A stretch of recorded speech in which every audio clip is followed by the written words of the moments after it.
quand on est en Palestine, quand on découvre ce pays, je dis la Palestine, pour moi la Palestine c'est une terre très générale qui englobe Israël, qui englobe la Cisjordanie. Je parle de la Palestine historique.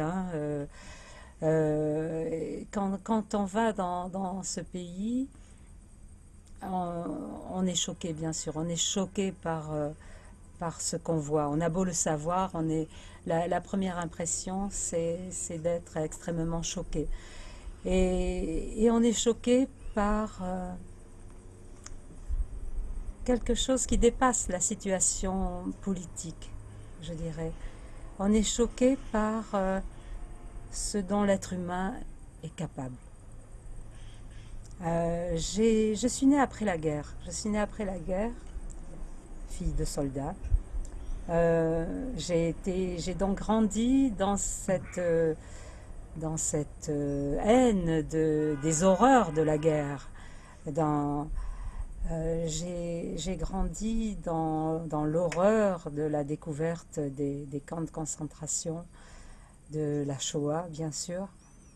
Et quand on voit qu'un peuple entier est pris en otage, enfermé, emprisonné, c'est très difficile d'accepter. C'est très difficile d'accepter ce genre de situation. Bien sûr, il n'y a pas de comparaison, il n'y a pas de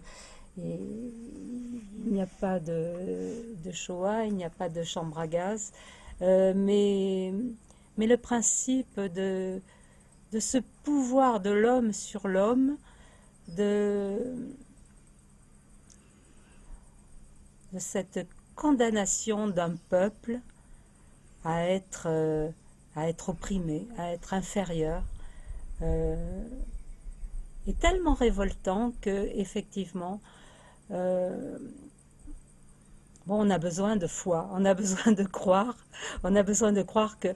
que non, l'être humain n'est pas réduit à ça. L'être humain peut être capable d'autre chose. Il n'est pas victime d'un balancier de l'horreur avec tantôt l'un, tantôt l'autre, comme ça. Non, j'ai besoin de croire qu'il y a d'autres possibilités, que les peuples peuvent avoir une autre intelligence que la haine et la guerre. Mais justement, Jacqueline Bellino, vous venez de mettre en quelque sorte le doigt sur la difficulté extrême de cette affaire, parce que nous n'oublions pas, vous et moi, que nous appartenons à un pays qui, en 1947, a décidé, à l'ONU, a fait partie de la majorité qui a décidé de la création d'un État d'Israël. Bien sûr. Donc, nous sommes, dans une certaine mesure, si je peux me permettre, vous et moi responsables en tant que citoyens français, de la présence de cet État d'Israël au Moyen-Orient. Bien sûr, bien sûr. Et si j'en avais des doutes, quand on va en Cisjordanie, mes amis palestiniens sont là pour me le rappeler, en me disant mais notre situation, c'est le monde entier qui l'a voulu. On nous a mis dans cette situation. Pour nous, l'ennemi, ça n'est pas Israël, c'est le monde entier qui nous a mis dans cette situation et qui a mis Israël aussi dans cette situation d'être obligé de faire avec, de faire bon. Moi, je saute sur cette remarque, Jacqueline Bellino. Je la trouve formidablement importante, cette remarque que vous venez de faire, cette mise en accusation de la part des Palestiniens, du monde entier, mise en accusation, mise en responsabilité. Parce que je me demande si justement, c'est pas au monde entier, en prenant la suite justement de cette décision, parce que cette décision, elle n'a été que partielle, on s'est contenté de dire, voilà, on crée un État. Je rappelle d'ailleurs qu'il était question de 2 États en 1947. Dans la décision de l'ONU, il était décidé d'ores et déjà de créer un État juif et un État arabe. Bon, l'État arabe, il n'est toujours pas créé. Est-ce que justement, pour répondre à cette mise en cause, en quelque sorte, des Palestiniens vis-à-vis du monde, est-ce que c'est pas au monde entier de résoudre ce problème? Moi, ça me semble évident. Ça me semble évident. Je crois que c'est évident pour tout le monde, puisque sinon il n'y aurait pas de négociations entamées. Mais les négociations entamées, vous savez comme moi qu'elles le sont depuis 1947 et, et qu'aujourd'hui elles continuent. Alors bon, moi comme vous, je lis Le Monde, je regarde la télévision, je mets quelques espoirs dans Obama. Et quand je vais là-bas et que j'en parle aux Palestiniens, je les vois sourire. Ils me disent oui, on a l'habitude. Il y a un tel désespoir dans le sens de non-espoir, hein. Non-espoir, c'est un désespoir qui n'a rien de passionnel. C'est plutôt l'absence totale d'espoir. Il y a là quelque chose qui interpelle. Alors oui, on ne peut que culpabiliser. On ne peut que culpabiliser et se dire qu'est-ce que je peux faire moi en tant qu'individu. Alors justement, Jacqueline Bellino, à propos d'espoir, malgré tout, votre livre est un témoignage de cet espoir. Parce que cette action que vous avez menée, que vous continuez de mener en Palestine, en Cisjordanie, pour créer une ressource nouvelle, pour remettre les gens de là-bas en possession finalement de l'une de leurs richesses, j'allais dire, naturelles, à savoir l'olivier, est-ce que ça, c'est pas justement un geste d'espoir? Est-ce que les gens qui vous accueillent et qui vous accueillent avec enthousiasme, est-ce que ces gens-là n'apportent pas le témoignage qu'il y a quelque chose à faire pour sortir de cette situation, ne serait-ce qu'en créant en Cisjordanie une certaine, je ne dirais pas prospérité, mais une certaine façon de vivre humainement et tranquillement de son travail? Oui, et qui dépasse l'aspect uniquement économique. Moi, ce que je fais en Cisjordanie, c'est en fait un transfert de savoir-faire. C'est je tends la main en quelque sorte. C'est un échange, hein. J'apporte ce que je fais chez moi, ce que je sais faire. Et je ne suis pas seule. Je ne suis pas seule à faire ça.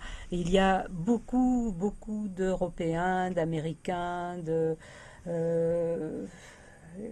Japonais. J'ai vu beaucoup de Japonais qui sont engagés dans des démarches au jour le jour, quotidiennes, d'entraide. Alors, l'espoir est là, en fait. L'espoir se trouve au niveau de l'humain, de ces échanges, de cette aide qui peut aider les Palestiniens à retrouver un peu d'espoir dans l'humain. Parce que ce que je trouve formidable dans cette affaire d'Olivier, si vous voulez, c'est que vous n'allez pas là-bas pour distribuer des vivres. Absolument. Si je peux me permettre cette expression un petit peu rapide, un peu simpliste, vous allez là-bas pour aider les gens à se nourrir eux-mêmes de cette terre qui est sous leurs pieds. Et c'est ça que je trouve formidable. Tout à fait. Et d'ailleurs, bon, je vais là-bas pour faire de la pâte d'olive, hein. Et pour faire de la pâte d'olive, il faut un petit laboratoire avec un minimum de matériel. En créant des coopératives, pour l'instant 3 coopératives de femmes dans 3 endroits différents, le but n'est pas uniquement de fabriquer de la pâte d'olive. Il est aussi de permettre à ces femmes d'apprendre à travailler ensemble. Pour l'instant, les productions sont très familiales dans les campagnes, hein. Je parle bien sûr que dans les villes, il y a des fabriques importantes, il y a des savoir-faire, il y a très développés. Mais dans les campagnes, les femmes sont isolées, elles vivent en clan, elles vivent en village, et leur apprendre à travailler ensemble à partir de la pâte d'olive dans un même lieu, plutôt que chacune dans sa cuisine, c'est recréer un petit peu une trame sociale rurales. Et les fédérer autour d'un produit, c'est aussi les fédérer autour d'un espoir de mieux dans leur quotidien, mais dans l'espoir d'une reconnaissance internationale, parce que ça leur tient à cœur. Est-ce que notre produit va être exporté? Mais alors, est-ce que on aimera en Europe, en Amérique, cette pâte d'olive? Et c'est un petit peu un pari qu'on a fait là, parce que moi je leur dis, il faut faire une pâte d'olive comme vous savez, avec les ingrédients que vous savez utiliser. Il faut que vous nous ameniez votre culture orientale chez nous. Et c'est pour ça que je parle vraiment d'échange. Il n'y a pas simplement un produit à vendre, il y a à faire connaître, une culture, et en même temps à sensibiliser le monde à la condition de ces personnes. Vous savez, une des choses qui m'a profondément touché dans votre livre, c'est la remarque que vous faites en disant « Quand je suis rentré de là-bas, j'avais le sentiment de rentrer de chez moi ».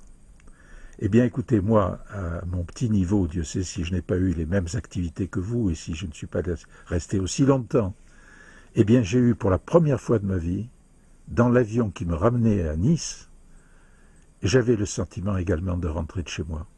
C'est étonnant, si vous voulez, ce que cette terre et ce que cette terre peut apporter de, comment dirais-je, de promesses de communion, si j'ose dire, de promesses d'unité. Oui. Vous l'avez parfaitement décrit dans votre livre, et merci de me dire si j'ai bien lu. Vous savez, quand on écrit un livre, on est seul devant, non pas une feuille de papier aujourd'hui, devant un ordinateur, et on est seul avec soi-même surtout. Et ce qui est très intéressant, c'est le deuxième livre que je publie, et ce qui est très intéressant, c'est les retours. C'est les retours, d'avoir d'autres personnes qui vont vous contacter parce qu'ils se sont retrouvés dans ce que vous avez écrit. Et j'ai eu beaucoup de retours à ce sujet, justement, où beaucoup de personnes me disent « mais j'ai eu le même sentiment, je suis allée à Jérusalem et je me suis sentie chez moi ». Alors d'où ça vient? Oui, d'où ça vient? Ça vient pas que des conditions horribles, hein. Ça vient d'autre chose.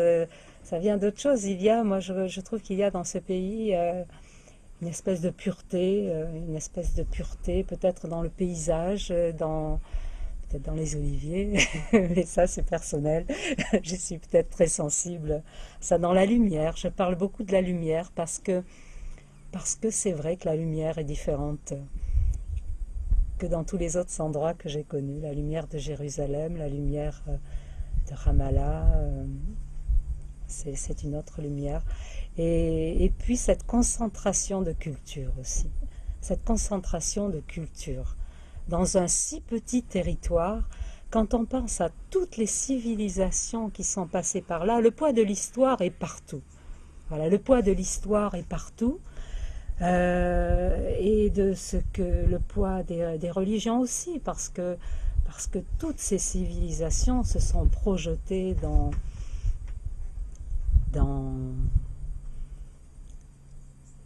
l'au-delà, dans la religion, dans le plus profond d'eux-mêmes, dans le meilleur d'eux-mêmes, je dirais. Je crois que ça vient vraiment justement de la multiplicité des peuples qui sont passés par là. Alors aujourd'hui, on est sur une terre où il y a plusieurs peuples, et ça pourrait être merveilleux. Ça pourrait être merveilleux. Moi, ce qui me frappe, c'est que tous les Palestiniens avec qui je parle me disent « mais avant 48, hein, avant, on vivait ensemble et on vivait bien. Les femmes arabes allaient le soir allumer la lumière pour le Shabbat dans les maisons juives. Il n'y avait aucun problème entre nous. Il y avait deux religions. Alors quand j'entends aujourd'hui ici en Europe, on schématise. On schématise, on dit oui c'est l'islam, oui c'est le judaïsme, oui c'est les arabes, oui c'est... On schématise, on met tout dans des cases, alors que la coexistence est possible et elle existe. Elle existe. En Israël, il y a 20% d'Arabes musulmans. En Cisjordanie, il y a 20% d'Arabes chrétiens. Alors qu'on ne vienne pas me dire, il y a d'un côté les musulmans, de l'autre côté, et ces gens-là cohabitent sans se faire la guerre. Moi, j'ai rencontré des femmes, des clubs de femmes, donc qui sont très nombreux, hein, j'en parle dans mon livre. Les clubs de femmes, dans tous les villages, il y a des clubs de femmes. Elles sont très organisées. J'en ai rencontré avec des femmes musulmanes, j'en ai rencontré avec des femmes chrétiennes. Ce sont des femmes arabes qui travaillent de la même façon, dans les mêmes conditions, qui sont d'ailleurs tout à fait prêtes à travailler ensemble quand on a suggéré l'idée. Il y a là impossible, mais qui est exploité. La situation, ces différences sont exploitées par des gens qui ont tout intérêt à semer la zizanie, que ce soit pour des questions religieuses et encore. Je ne suis pas sûre que d'un côté comme de l'autre, les religions soient aussi intolérantes. Je ne crois pas qu'au départ les religions soient intolérantes, qu'on les utilise dans des buts économiques, beaucoup, sûrement, et de pouvoir et de puissance, oui, et on s'en aperçoit ici où quand on parle avec,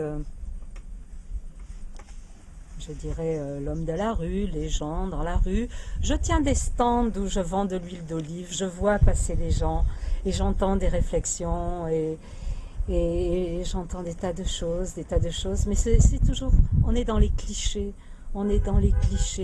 et si j'ai écrit ce livre, ça n'a pas d'autre but que de dépasser un petit peu les clichés. Entrons dans l'histoire de chacun, apprenons à connaître l'autre, et là, on va découvrir quoi? On va se découvrir soi-même. On peut avoir un meilleur ami d'un côté des barbelés ou de l'autre. Et si je peux me permettre une dernière question, Jacqueline Bellino, qu'est-ce qui vous a amené, si je peux m'exprimer ainsi, qu'est-ce qui vous a amené à l'olivier? Ouh, peut-être la naissance, tout simplement, si j'étais née ailleurs. L'olivier, je l'ai toujours connu, je l'ai toujours côtoyé, et puis il a pris de plus en plus d'importance dans ma vie. Alors, on pourrait parler du symbolisme de l'olivier, on peut parler d'une espèce de fraternité aussi qui relie les personnes qui travaillent l'olivier. Parce que c'est un beau travail, le travail de l'olivier. C'est un beau travail et c'est un travail qu'on ne peut qu'aimer. Et cet amour se partage. Ce qui fait que quand on se promène un petit peu autour de la Méditerranée, eh bien on est un peu partout chez soi parce qu'on a l'impression d'avoir partout des amis. Dès qu'on dit à un paysan, n'importe où, j'ai des oliviers chez moi, je fabrique de l'huile d'olive, ça y est, là, les frontières sont abattues et on a tout un domaine de discussion, d'échange qui s'ouvre devant nous. Et c'est très symbolique, hein, c'est très symbolique parce que, il se trouve que c'est l'olivier. Il se trouve que c'est l'olivier parce que je le connais, parce que je le fréquente, parce que je l'aime. Mais je pense qu'il y a d'autres domaines. L'olivier qui est millénaire, là, je n'ai aucun pouvoir de mort sur lui. Ou alors, il faudrait me tuer, moi aussi, parce que je le mériterais. On habite chez eux. Alors, on est là, on est venu s'installer chez des oliviers et on essaie de les soigner au mieux. On essaie de leur faire plaisir Et alors, ce qui est merveilleux, c'est que dès qu'on touche à l'olivier, il nous le rend. Voilà. Ce que disait votre père, c'est le côté merveilleux de l'olivier, c'est que on lui coupe une branche, il en remet 10 au même endroit. On le raccourcit, on raccourcit sa branche, il va se mettre à produire des olives. 2 ans après, on va crouler sous les olives. Mais c'est merveilleux, c'est merveilleux.